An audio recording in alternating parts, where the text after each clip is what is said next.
Oke netizen tercinta, jumpa lagi dengan saya di Berita Indonesia Selebritis. Beritanya Selebritis Indonesia. Berita kali ini datangnya dari Sandra Dewi yang diperiksa Kejaksaan Agung terkait kasus korupsi suaminya. Sandra Dewi memenuhi panggilan Kejaksaan Agung Kejagung untuk dimintai keterangannya terkait kasus dugaan korupsi timah yang menyeret nama suaminya, Harvey Moise. Dalam hal ini, status Sandra adalah sebagai saksi. Direktur Penyidikan Jaksa Agung Muda Pidana Khusus Jampitsus Kuntadi mengatakan, pemanggilan Sandra untuk mendalami daftar rekening yang terlibat praktik rasuah. Hari ini kita melakukan pemeriksaan terhadap saksi SD dalam rangka untuk meneliti terhadap beberapa rekening yang telah kita blokir tempo hari, ujar Kuntadi di Kejagung, Jakarta Selatan, Kamis tanggal 4 April tahun 2024. Ini dalam rangka untuk memilah mana yang diduga ada kaitannya dengan tindak pidana yang diduga dilakukan oleh saudara HM dan mana yang tidak terkait, sambung Kuntadi. Menurut Kuntadi, hal itu dilakukan dalam rangka profesionalisme penyitaan aset. Dengan begitu, tidak ada kesalahan dalam proses penegakan hukum kasus korupsi timah ini.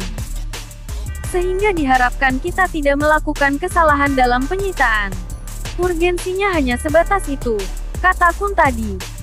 Kuntadi belum dapat memastikan apakah akan ada lagi aset Harvey yang disita, mengingat proses penelusuran masih berlangsung.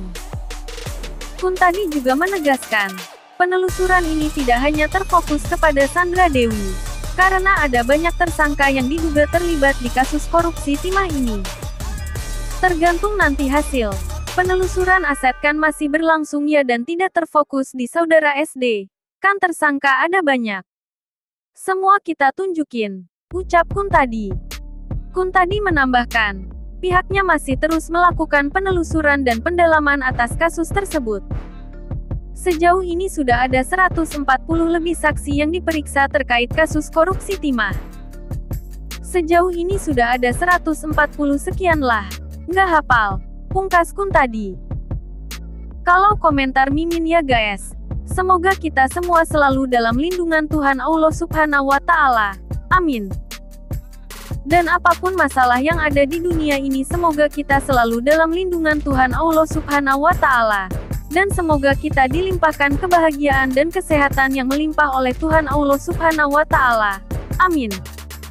Semoga kita selalu dalam lindungan Tuhan. Mungkin cukup sekian dari saya, semoga kita semua dalam perlindungan Tuhan. Sehat selalu. Bahagia selalu ya. Amin. Terima kasih. Sampai jumpa lagi ya netizen tercinta.